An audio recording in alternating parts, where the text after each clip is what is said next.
Hello नमस्कार, मैं मुकेश कुमार और अभी ग्राउंड पर उपस्थित है बलिया में जिस तरीके से स्वामी प्रसाद मौर्य जी की संविधान सम्मान रथ यात्रा पहुंच चुकी है। कल हम थे मऊ में, उससे पहले चंदौली, उससे पहले बनारस और बनारस से पहले जौनपुर और उससे पहले लखनऊ से जब यात्रा शुरू हुई थी।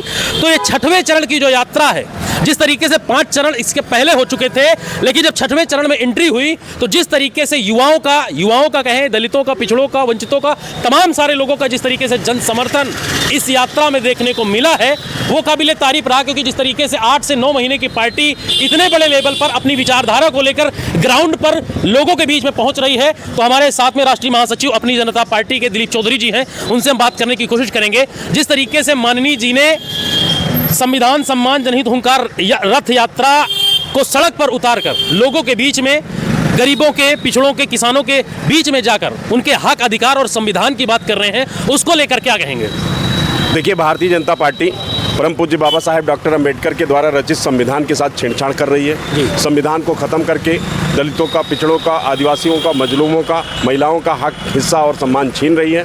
तो ऐसे में जब मुख्य विपक्षी दल एसी में बैठकर रणनीति बनाते हैं तो अपनी जनता पार्टी के राष्ट्रीय अध्यक्ष श्री स्वामी प्रसाद मौर्य जी द्वारा निर्णय लिया गया कि हम 15 मार्च 2025 से, जो माननीय कांसी राम साहब का जन्मदिवस भी है, उसी दिन से हम जनता के बीच में जाएंगे, अपने संतों, गुरुओं, महापुरुषों की विचारधारा को जन जन तक, घर घर तक पहुंचाएंगे और संविधान के द्वारा दिए गए अधिकारों के लिए जनता के बीच में आवाज़ को बुलंद करेंगे। संविधान प्रदत्त आरक्षण समाप्त हो रहा है, प्रमोशन में रिजर्वेशन खत्म हो गया है, SC/ST एक्ट को निष्प्रभावी किया गया है और जो दलित उत्पीड़न के साथ साथ अब पिछड़ों का, आदिवासियों का, महिलाओं का जिस तरह लूट, हत्या, बलात्कार और आए दिन ज़मीनों पर कब्जा और ज़मीनों पर कब्जे को लेकर हत्याएं पूरे प्रदेश में हो रही हैं, उससे निजात पाने का रास्ता अपनी जनता पार्टी की जनहित हुंकार यात्रा और संविधान सम्मान और वह जनहित हुंकार यात्रा है। अच्छा, कई सारे लोग कहते हैं कि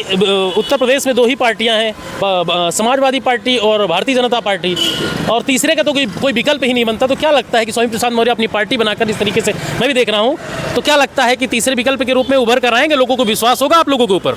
देखिए, अगर आपने विचारधारा की बात की है तो इस देश में 2 विचारधारा हैं। एक मनुवाद की विचारधारा है जो राष्ट्रवाद का चोला ओढ़ करके भारतीय जनता पार्टी के रूप में आपको दिखाई दे रही है। दूसरी मानवतावाद, इंसानियतवाद और संविधानवाद का रास्ता है जिस पर अपनी जनता पार्टी और स्वामी प्रसाद मौर्य जी चल रहे हैं। देर सवेर जो हिंदुत्व का चोला ओढ़ करके दलितों का, पिछड़ों का, आदिवासियों का, महिलाओं का अपमान कर रहे हैं और बता रहे हैं कि पश्चिमी उत्तर प्रदेश पाकिस्तान हो गया है, ऐसे लोगों को जनता 2027 में स्वयं जवाब देगी। उन्हें पता चल जाएगा कि उनका विपक्ष कौन है। हम दूसरे दल या तीसरे दल की बात नहीं कर रहे, हम 2 विचारधारा भारत में हैं, एक मनवाद की और एक संविधानवाद की। संविधानवाद ही लोक कल्याण का रास्ता है, संविधान ही लोकतंत्र के रक्षा का रास्ता है, संविधान ही आम जनमानस के सम्मान का रास्ता है। इसलिए संविधान सम्मान व जनहित हुंकार यात्रा के माध्यम से अपनी जनता पार्टी जनता के बीच में जा रही है। अच्छा, तो क्या लगता है कि 2027 में आप लोग गठबंधन से आएंगे या क्या करेंगे? कैसे आप अकेले तो चुनाव, क्या आप अकेले चुनाव लड़ेंगे? कैसे क्या होगा? देखिए, इस देश में व्यक्तिवाद में चलता है, जात पहले चलती है, जात के आधार पर सम्मान और अपमान मिलता है और जो सत्य है। और इसी देश में मनुवादियों ने जो दलित हैं, पिछड़े हैं, आदिवासी हैं, उनको 6743 जातियों में बांट करके आपस में सबको एक से बढ़ करके एक ऊंच बता दिया है। उस ऊंच के कारण ये बेचारे कूचे जा रहे हैं। इनको मनवादी लोग कूच रहे हैं, इनको गालियां दे रहे हैं, इनको अपमानित कर रहे हैं, इनको लज्जित कर रहे हैं और इनको भाग्य और भगवान में फंसा करके इनकी संपत्ति, इनका सम्मान, इनकी जो भागीदारी है वो सब छीन रहे हैं। तो ये जनता जान चुकी है और 2027 में जनता निर्णय लेगी और भारतीय जनता पार्टी को और भारतीय जनता पार्टी के सपोर्टर साथियों को, जो हिंदुत्व के नाम पर उन्हीं के जो संविधान भी लेकर चलते हैं, दूसरे हाथ में परशुराम का फरसा भी लेकर चलते हैं, जो बाबा साहब की बात भी करते हैं, लेकिन बाबा साहब ने जो 22 प्रतिज्ञाएं ली थी उनको इग्नोर भी करते हैं। तो ऐसे लोगों की पहचान जनता कर चुकी है। 2027 में वो जनता जवाब देगी। और उत्तर प्रदेश में अपनी जनता पार्टी 6743 जातियों में भाईचारा पैदा करके उनके बलबूते पर 403 सीटों पर चुनाव लड़ करके उत्तर प्रदेश में अपनी सरकार बनाएगी। आपके नेता पर लगातार हमले हो रहे हैं, कई सारे लोग टिप्पणियां कर रहे हैं, इनाम रख रहे हैं, अभी भी माहौल गर्म है, तो उसको लेकर क्या कहेंगे? जिस तरीके से बताते हैं स्वामी प्रसाद मौर्य धर्म विरोधी हैं और लोग कहते हैं कि धर्म के बारे में क्यों बोलते हैं, क्यों मतलब उंगली करते रहते हैं उसके बीच में, उसको लेकर क्या कहेंगे? ये अनपढ़ गंवार जाहिल लोग हैं जिनको इनको पता नहीं। आर्य समाज की स्थापना करने वाले मूल शंकर तिवारी जो महर्षि दयानंद सरस्वती के रूप में जाने गए, जिन्होंने हरिद्वार में सबसे पहले 1932 में पाखंड विरोधी पताका लहरा करके हरिद्वार में महाकुंभ के आयोजन में पाखंड वाहिनी विरोधी पताका फहराई थी।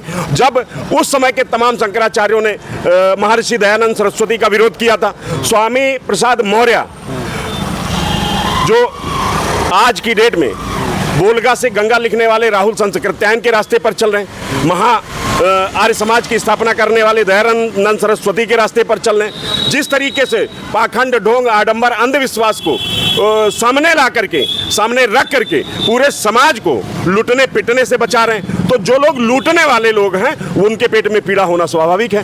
उनके द्वारा हत्या करने की, जान से मारने की, क्योंकि वो बेबस और लाचार लोग हैं, उनके पास तर्क नहीं है, वो कुतर्कों से के माध्यम से अपनी बातों को मनवाने का प्रयास करते हैं। वो दलितों को, पिछड़ों को, जो तुलसीदास जी ने लिखा है, ढोल गवार शूद्र पशुनारी सकल ताड़ना के अधिकारी, वो दलितों, पिछड़ों, आदिवासियों, महिलाओं को मारने पीटने का अधिकार मानते हुए ही वो अपना कार्य कर रहे हैं। ऐसे लोगों को भारत की जनता, उत्तर प्रदेश की माताएं बहनें, नौजवान साथी सब सबक सिखाने के लिए तैयार है। ये लड़ाई स्वामी प्रसाद मौर्य की नहीं, ये उत्तर प्रदेश के 22 करोड़ लोगों की और भारत देश के 140 करोड़ लोगों की लड़ाई है साथियों। चलिए, तो हमारे साथ में दिलीप चौधरी जी थे। जिस तरीके से संविधान सम्मान हुंकार रथ यात्रा स्वामी प्रसाद मौर्य जी की आज बलिया पहुंची है, ये विचारों की लड़ाई है, विचार को लेकर लोगों तक पहुंचा रहे हैं, संविधान की बातें कर रहे हैं, उनके हक की बात कर रहे हैं, उनकी शिक्षा की बात कर रहे हैं, रोजगार की बात कर रहे हैं।